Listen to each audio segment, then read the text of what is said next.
واقعہ سلطان صلاح الدین ایوبی قسط نمبر 85 اپنا اسلامک اسٹوڈیو البرق کس حال میں ہے؟ سلطان ایوبی نے پوچھا اور علی بن سفیان سے کہا البرق فی الواقع برق ہے۔ ہم نے جب سوڈانیوں پر شب خون مارتے تھے تو البرق قیادت کر رہا تھا۔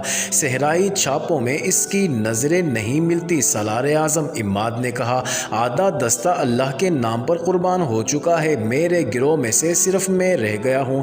تم نے اتنی جانیں ضائع تو نہیں کی؟ سلطان ایوبی نے سنجیدگی سے پوچھا۔ مر جانے اور قربان ہونے میں بہت فرق ہے۔ نہیں، سالار اعظم عماد نے جواب دیا، خدائے ذوالجلال گواہ ہے کہ ہم نے ایک ایک جان کے بدلے 20 جانیں لی ہیں۔ اگر صلیبیوں کی فوج اپنے ٹھکانے پر پہنچ گئی ہے تو وہ صرف چند ایک زخمی ہوں گے۔ فلسطین کی ریت کو ہم نے صلیبیوں کے خون سے لال کر دیا ہے۔ ہمارے دستوں نے بھی دشمن پر پورا قہر برسایا ہے۔ دشمن میں اب اتنا دم نہیں رہا کہ وہ تھوڑے سے عرصے میں اگلی جنگ کے لیے تیار ہو جائے۔ اور تم؟ سلطان ایوبی نے لڑکی سے پوچھا، کیا تم پسند کرو گی کہ اپنے متعلق ہمیں سب کچھ بتا دو؟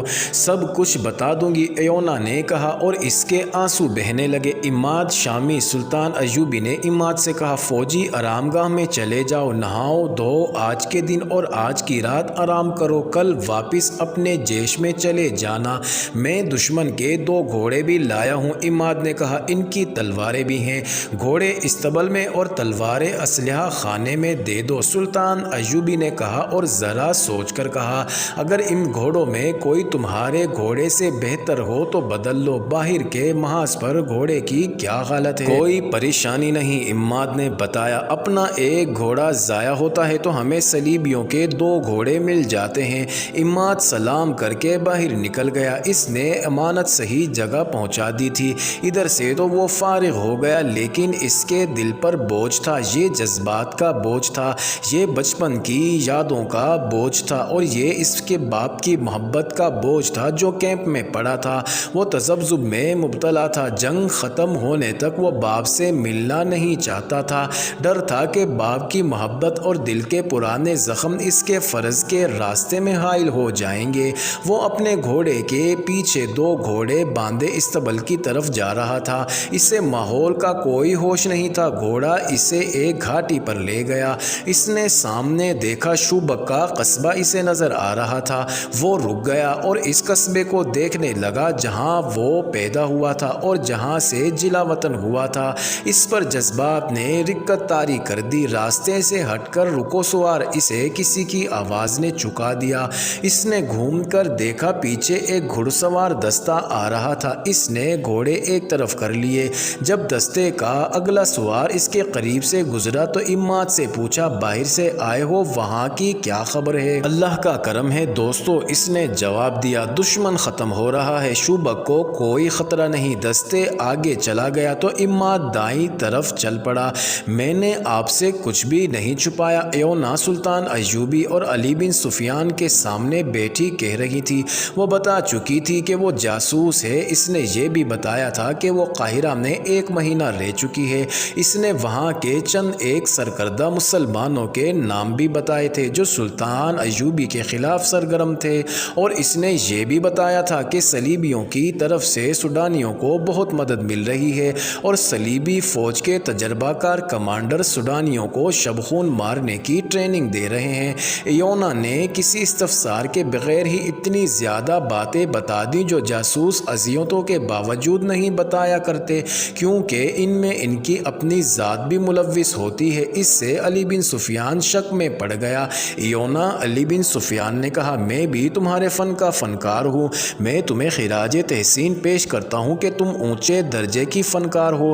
ہمارے تشدد اور قید خانے سے بچنے اور ہمیں گمراہ کرنے کا تمہارا طریقہ قابل تعریف ہے، مگر میں اس دھوکے میں نہیں آ سکتا۔ آپ کا نام؟ ایونا نے پوچھا۔ علی بن سفیان۔ علی نے جواب دیا، تم نے شاید ہرمن سے میرا نام سنا ہوگا۔ ایونا اٹھی اور آہستہ آہستہ علی بن سفیان کے قریب جا کر 2 زانوں بیٹھ گئی۔ اس نے علی بن سفیان کا دایاں ہاتھ اپنے ہاتھ میں لیا اور ہاتھ چوم کر بولی، آپ کو زندہ دیکھ کر مجھے بڑی خوشی ہوئی۔ آپ کے متعلق مجھے بہت کچھ بتایا گیا تھا۔ ہرمن کہا کرتا تھا کہ علی بن سفیان مر جائے تو ہم مسلمانوں کی جڑوں میں میں بیٹھ کر انہیں جنگ کے بغیر ختم کر سکتے ہیں۔ لڑکی اٹھ کر اپنی جگہ بیٹھ گئی۔ میں نے قاہرہ میں آپ کو دیکھنے کی بہت کوشش کی تھی مگر دیکھ نہ سکی۔ میری موجودگی میں آپ کے قتل کا منصوبہ تیار ہوا تھا، پھر مجھے نہیں بتایا گیا کہ یہ منصوبہ کامیاب ہوا تھا یا نہیں۔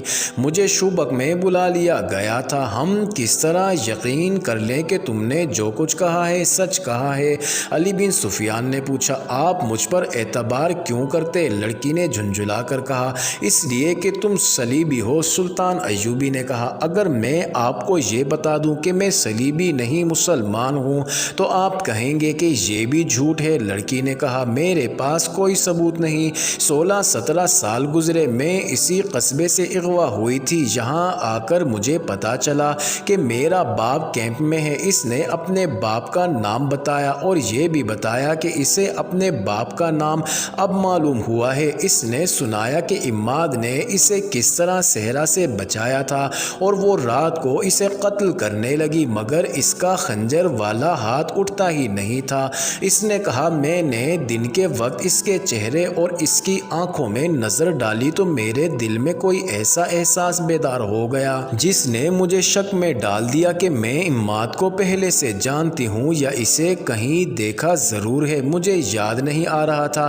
میں نے اس سے پوچھا تو اس نے کہا کہ ایسے نہیں ہو سکتا۔ رات کو 2 صلیبی سپاہیوں نے مجھ پر حملہ کر دیا تو عماد جاگ اٹھا، اس نے ایک کو برچھی سے مار دیا۔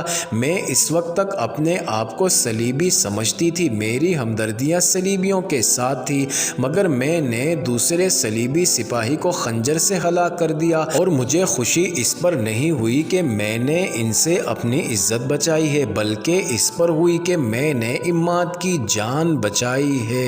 معزز ناظرین، یہ انٹرسٹنگ ویڈیو جاری ہے، اگلی ویڈیو کس نمبر 86 میں دیکھنا مت بھولیے گا۔